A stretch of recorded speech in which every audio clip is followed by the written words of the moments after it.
નમસ્કાર મિત્રો, ગુજ્જુ હેલ્થ જર્નીના ખૂબ જ ખાસ વિડીયોમાં આપ સૌનું હાર્દિક સ્વાગત છે। શું તમે એકવાર ફરીથી કોઈ પણ સહારા વગર આરામથી હરવા ફરવા ઈચ્છો છો, પરંતુ તમારા પગ અને ઘૂંટણ તમારો પૂરો સાથ નથી આપી રહ્યા? શું થોડુંક જ પગપાળા ચાલીને બજારમાંથી રોજબરોજનો સામાન લાવ્યા પછી જ શરીરમાં એટલો બધો થાક અનુભવવા લાગે છે કે આગળ વધવું પણ મુશ્કેલ લાગવા માંડે છે? શું સવારે આંખ ખુલતાની સાથે જ પગમાં દુખાવો, ભારેપણું કે જકડન અનુભવાય છે અને દિવસની શરૂઆત જ પરેશાની સાથે થાય છે? અને શું આ જ તકલીફના કારણે તમે તમારા પૌત્ર પૌત્રીઓ સાથે ખુલ્લીને બેસવા, ઉઠવા અને રમવાથી પણ પોતાને દૂર રાખવા લાગ્યા છો? શું તમારી સાથે એવું પણ થાય છે કે થોડે દૂર પગપાળા ચાલવા પર જ શ્વાસ ઝડપી થઈ જાય છે, દિલના ધબકારા વધી જાય છે અને પગની બધી તાકાત જેમ કે ખતમ થવા લાગે છે? જો તમારી સાથે પણ આવી પરેશાની થઈ રહી હોય તો તેને માત્ર વધતી ઉંમરની અસર સમજીને અવગણશો નહીં। આ શરીરમાં જરૂરી પોષક તત્વોની ઉણપનો ઇશારો હોઈ શકે છે, જે ધીમે ધીમે તમારા હાડકાં અને સ્નાયુઓને નબળા બનાવી રહ્યો છે। સૌથી સારી વાત એ છે કે આનો ઉપાય કોઈ મોંઘી સારવાર કે ભારેખમ દવાઓમાં છુપાયેલો નથી। આનો વાસ્તવિક ઉકેલ તો આપણી પોતાની રસોઈમાં વર્ષોથી હાજર છે, અને હું તમને 5 એવા દેશી સુપરફૂડ્સ વિશે જણાવવાની છું જે તમારા હાડકાને મજબૂત બનાવવામાં મદદ કરશે અને સ્નાયુઓમાં જમા થયેલો સોજો, દુખાવો તથા જકડનને ધીમે ધીમે ઓછી કરવામાં મદદરૂપ બનશે। આ 5 વસ્તુઓ કઈ છે, તેમને ખાવાની સાચી રીત કઈ છે અને સૌથી મહત્વની વાત એ છે કે તેમને ખાતી વખતે કઈ ભૂલોથી બચવું જોઈએ, આ બધું તમે આ વિડીયોમાં વિગતવાર જાણશો। જો તમે ફરીથી વગર કોઈ દુખાવાએ, વગર થાકે અને પૂરા આત્મવિશ્વાસ સાથે હરવા ફરવા ઈચ્છો છો તો આ માહિતી તમારા માટે ખૂબ જ ઉપયોગી સાબિત થઈ શકે છે।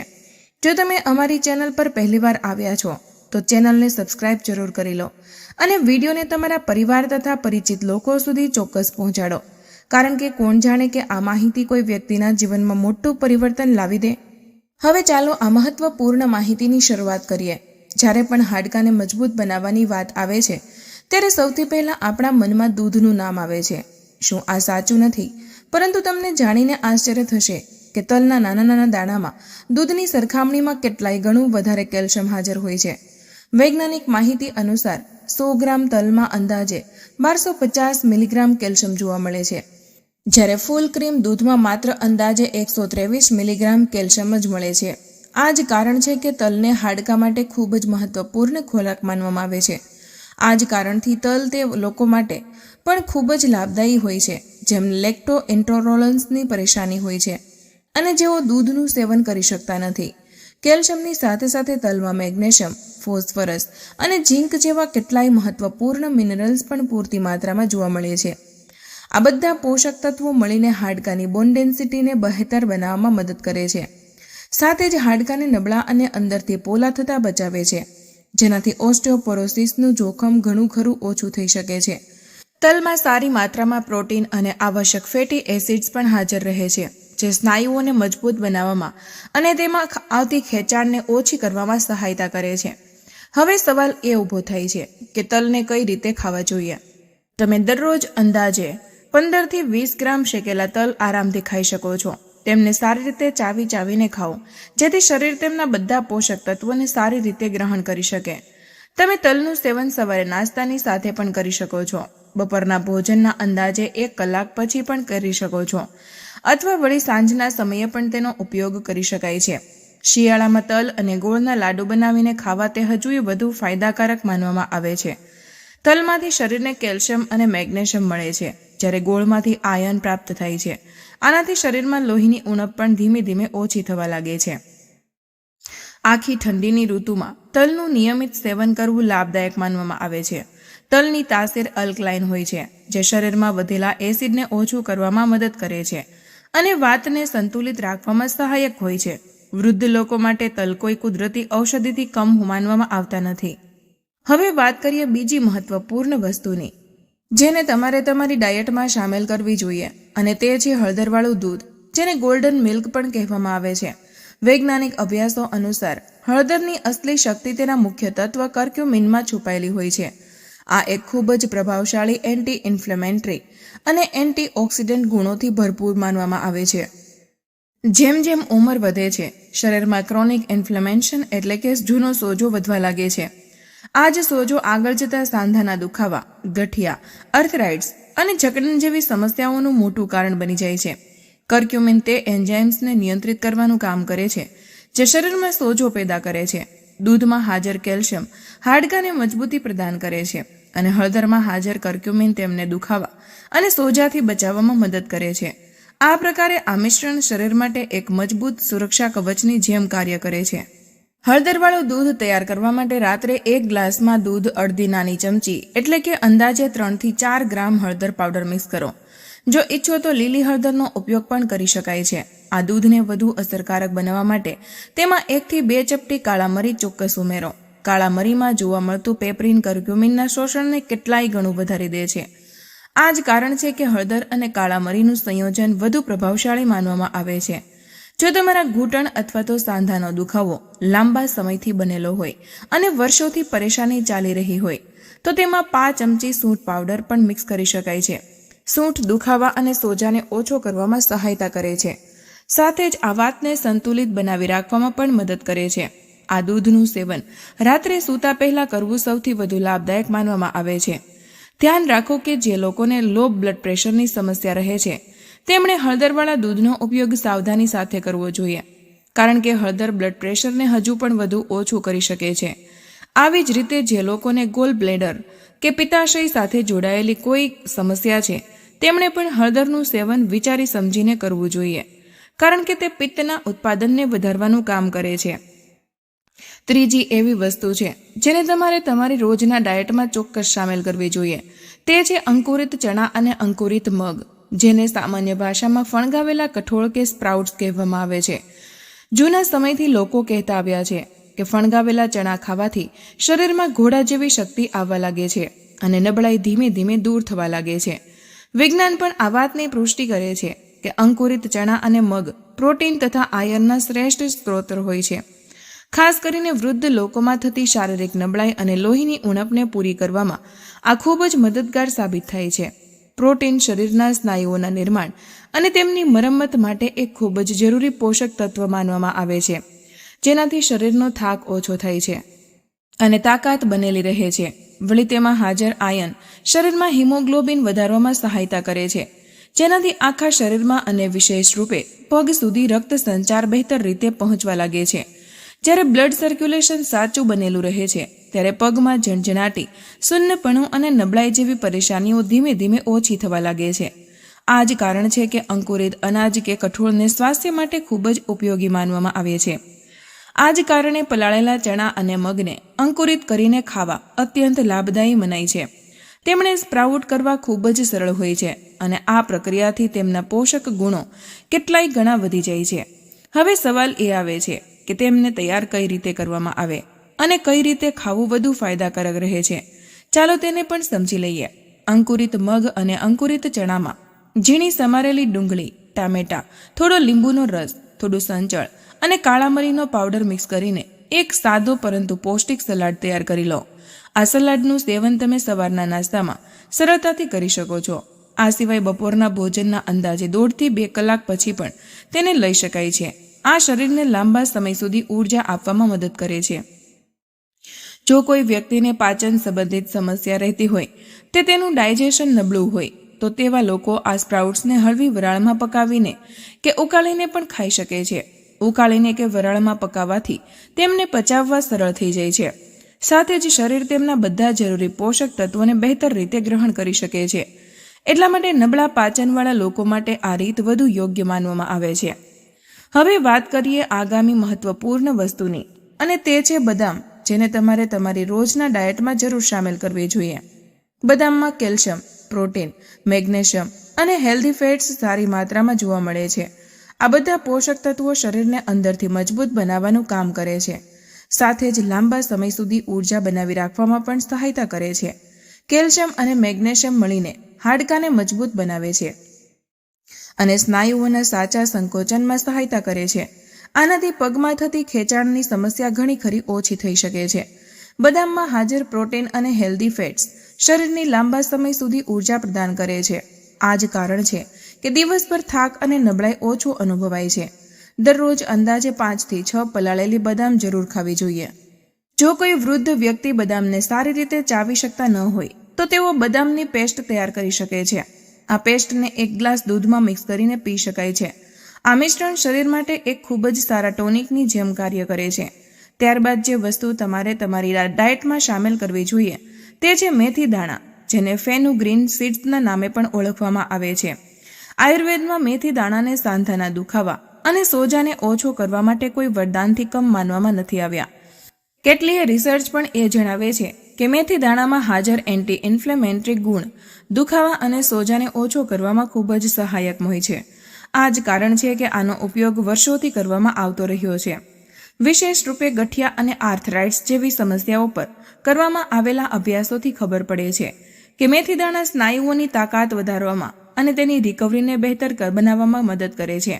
આ સ્નાયુઓના થાકને ઓછો કરે છે અને તેમને ફરીથી ઊર્જા આપવામાં સહાયતા મળે છે.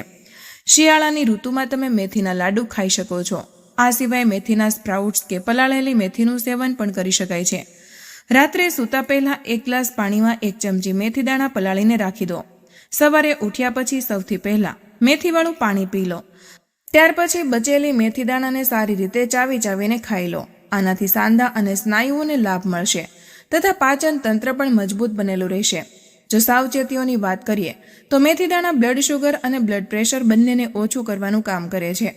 એટલા માટે જે લોકો પહેલેથી શુગર કે બીપીની દવાઓ લઈ રહ્યા છે તેમણે આનું સેવન વિચારી સમજીને કરવું જોઈએ.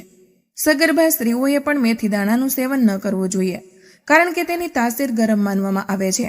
આ 5 મુખ્ય વસ્તુઓ સિવાય વૃદ્ધ લોકોએ પોતાની ડાયટમાં કેટલીક અન્ય ઉપયોગી વસ્તુઓ પણ જરૂર સામેલ કરવી જોઈએ. આમાં સૌથી પહેલા કેળા અને કિસમિસનું કોમ્બિનેશન આવે છે.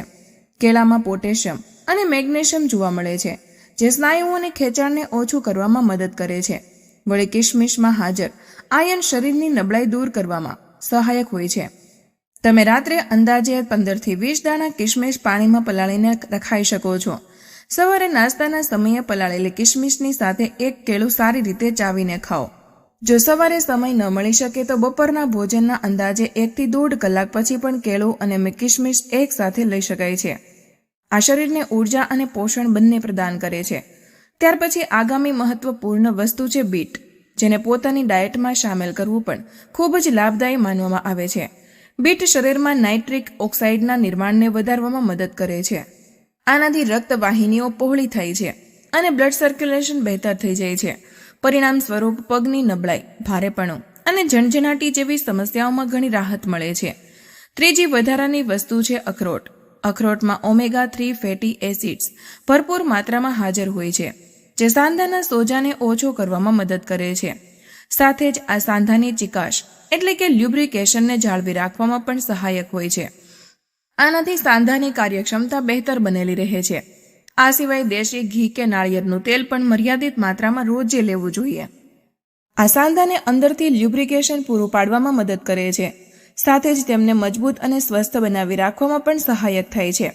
એટલા માટે સંતુલિત માત્રામાં આનું સેવન લાભદાયી માનવામાં આવે છે. હવે આટલી બધી વસ્તુઓ જોઈને ગભરાવાની કે મૂંઝવણમાં પડવાની જરૂર નથી. આ બધી વસ્તુઓને રોજે એક સાથે લેવી જરૂરી હોતી નથી. તમે એક સાદી યાદી બનાવીને આને વારાફરતી તમારી ડાયટમાં સામેલ કરતા રહો, કારણ કે આ બધી વસ્તુઓ તમારા સાંધા, સ્નાયુઓ, પગ અને આખા શરીરને અંદરથી મજબૂત, સ્વસ્થ અને સક્રિય બનાવી રાખવામાં ખૂબ જ મદદગાર સાબિત થઈ છે. હવે હું તમને તે વસ્તુઓ વિશે જણાવવા જઈ રહી છું જેનાથી તમારે કાં તો પૂરી રીતે દૂરી બનાવી લેવાની છે અથવા પછી તેમનું સેવન ખૂબ જ મર્યાદિત માત્રામાં કરવું જોઈએ. આમાં સૌથી પહેલી વસ્તુ છે તળેલી વસ્તુઓ અને જંક ફૂડ. તમે આનું જેટલું ઓછું સેવન કરશો તેટલું જ તમારા સાંધા અને સ્નાયુઓ માટે સારું રહેશે. આ ખાદ્ય પદાર્થોમાં એવા તેલ અને ટ્રાન્સ ફેટ્સ હાજર હોય છે જે શરીરની અંદર સોજો વધારવાનું કામ કરે છે અને જૂના દુખાવાને વધુ ગંભીર બનાવી શકે છે. આ સિવાય સફેદ ખાંડ અને પેકેજ્ડ જ્યુસનું સેવન બંધ કરી દેવું બહેતર માનવામાં આવે છે. આ વસ્તુઓ શરીરમાં ખૂબ જ ઝડપથી ઇન્ફ્લેમેશન એટલે કે સોજો વધારવા લાગે છે અને સાંધા તથા સ્નાયુઓના દુખાવાને હજુ વધારે વધારી શકે છે. આવી જ રીતે વધુ મીઠાનું સેવન કરવાથી પણ બચવું જોઈએ, કારણ કે વધારે મીઠું શરીરમાં પાણીને રોકી રાખે છે, જેના કારણે શરીરમાં સોજો વધી જાય છે અને પગમાં ભારેપણું તથા થાક અનુભવવા લાગે છે. જો તમે રેડ મીટ એટલે કે લાલ માંસ કે પ્રોસેસ્ડ મીટ ખાઓ છો તો હવે ધીમે ધીમે તેને પોતાની ડાયટમાંથી હટાવવાનું શરૂ કરી દો. આ ખાદ્ય પદાર્થોમાં એવા કમ્પાઉન્ડ્સ જોવા મળે છે જે સાંધાના સોજાને વધારવાનું કામ કરે છે. સાથે જ આ શરીરમાં ઇન્ફ્લેમેશનને લાંબા સમય સુધી બનાવી રાખી શકે છે. એટલા માટે જો તમે રેડ મીટનું સેવન કરો છો તો આજથી જ તેને છોડવાનો નિર્ણય લઈ લો, જેથી તમારા સાંધા અને સ્નાયુઓ ધીમે ધીમે આરામ અનુભવી શકે. હવે તમે સારી રીતે સમજી ચૂક્યા છો કે તમારે કઈ કઈ વસ્તુઓ ખાવી જોઈએ અને કઈ વસ્તુઓથી દૂરી બનાવી રાખવી જોઈએ. પરંતુ આની સાથે એક બીજી ખૂબ જ મહત્વપૂર્ણ વાત છે જેના પર ધ્યાન આપવું અત્યંત જરૂરી હોય છે. શરીરમાં વાસ્તવિક અને લાંબા સમય સુધી ટકી રહેનારી તાકાત ત્યારે જ આવે છે જ્યારે સાચું પોષણ અને શારીરિક પ્રવૃત્તિઓ એટલે કે ન્યુટ્રિશન અને ફિઝિકલ એક્ટિવિટી બંને સાથે સાથે ચાલે છે. આ બંને મળીને એકબીજાના પ્રભાવને કેટલાય ગણો વધારી દે છે. જો તમે પૌષ્ટિક અને સારી વસ્તુઓ ખાઈ રહ્યા છો પરંતુ શરીરને બિલકુલ પણ સક્રિય નથી રાખી રહ્યા તો તમને તે પોષણનો પૂરો લાભ નહીં મળી શકે. એટલા માટે જરૂરી છે કે સાચી ડાયટની સાથે સાથે દરરોજ થોડી ઘણી ફિઝિકલ એક્ટિવિટી પણ કરવામાં આવે. નિયમિત રૂપે પગપાળા ચાલવાની આદત પાડો. રોજે માત્ર 15 થી 20 મિનિટ ચાલવું પણ પગના સ્નાયુઓ અને સાંધાઓ માટે એક ઉત્તમ કસરત માનવામાં આવે છે. આનાથી બ્લડ સર્ક્યુલેશન બહેતર થાય છે અને હાડકાને કુદરતી રીતે મજબૂતી મળવા લાગે છે. જ્યારે શરીરમાં રક્તનો પ્રવાહ સાચી રીતે થાય છે ત્યારે સ્નાયુઓમાં તાકાત બનેલી રહે છે. સાથે જ દુખાવો અને નબળાઈની સમસ્યા પણ ધીમે ધીમે ઓછી થવા લાગે છે. આ જ કારણ છે કે ડોક્ટર અને સ્વાસ્થ્ય નિષ્ણાંતો પણ દરરોજ થોડો સમય પગપાળા ચાલવાની સલાહ આપે છે. દિવસની શરૂઆત હળવી સ્ટ્રેચિંગની સાથે કરવી પણ ખૂબ જ લાભદાયક માનવામાં આવે છે. આનાથી શરીરની જકડન ધીમે ધીમે ઓછી થવા લાગે છે, સાંધા ખુલવા લાગે છે અને હરવા ફરવામાં સરળતા અનુભવાય છે. સવારે ઉઠ્યા પછી 2 થી 3 મિનિટ સુધી હાથો, પગ અને કમરની હળવી સ્ટ્રેચિંગ ચોક્કસ કરો. આનાથી શરીર આખો દિવસ ચુસ્ત, સ્ફૂર્તિલું અને એક્ટિવ બનેલું રહે છે. હું દિલથી આશા રાખું છું કે આ પૂરી માહિતી તમારા માટે ઉપયોગી અને ફાયદાકારક સાબિત થશે. આ બધી વાતોને નિયમિત રૂપે પોતાની ડાયટ અને પોતાની રોજબરોજની દિનચર્યામાં સામેલ કરતા રહો. થોડા જ સમય પછી તમે તમારા સ્વાસ્થ્યમાં મોટો અને સકારાત્મક બદલાવ પોતે અનુભવ કરશો. તમારું શરીર પહેલા કરતાં વધુ મજબૂત અને ઉર્જાવાન અનુભવવા લાગશે. તો મિત્રો, આજનો વિડીયો અહીં પૂર્ણ કરીએ છીએ. માહિતી તમારા દિલને સ્પર્શી હોય તો આ વિડીયોને એક લાઇક જરૂર કરજો, કારણ કે તમારી એક લાઇક અમને વધુ મહેનત કરવાની પ્રેરણા આપે છે. આ માહિતીને તમારા સુધી સીમિત ન રાખતા અત્યારે જ તમારા મિત્રો અને પરિવાર સાથે શેર કરો. તમારો એક શેર કોઈ માણસને મુસીબતથી બચાવી શકે છે અને તેમના આશીર્વાદ તમને મળશે. આવા જ બીજા સ્વાસ્થ્યપ્રદ અને અસલી નુસ્ખા મેળવવા માટે અમારી ચેનલને હમણાં જ સબસ્ક્રાઇબ કરો અને બેલ આઇકોન દબાવવાનું ભૂલશો નહીં, જેથી કોઈ પણ મહત્વની જાણકારી મિસ ન થાય. તમે કયા શહેરમાંથી આ વિડીયો જોઈ રહ્યા છો તે નીચે કમેન્ટમાં જરૂર જણાવજો. મળીએ એક નવા સ્વાસ્થ્યપ્રદ વિડીયો સાથે. ત્યાં સુધી હસતા રહો, મુસ્કુરાતા રહો અને રોજ કંઈક નવું શીખતા રહો, જેથી રહી શકો હંમેશા સ્વસ્થ. ધન્યવાદ.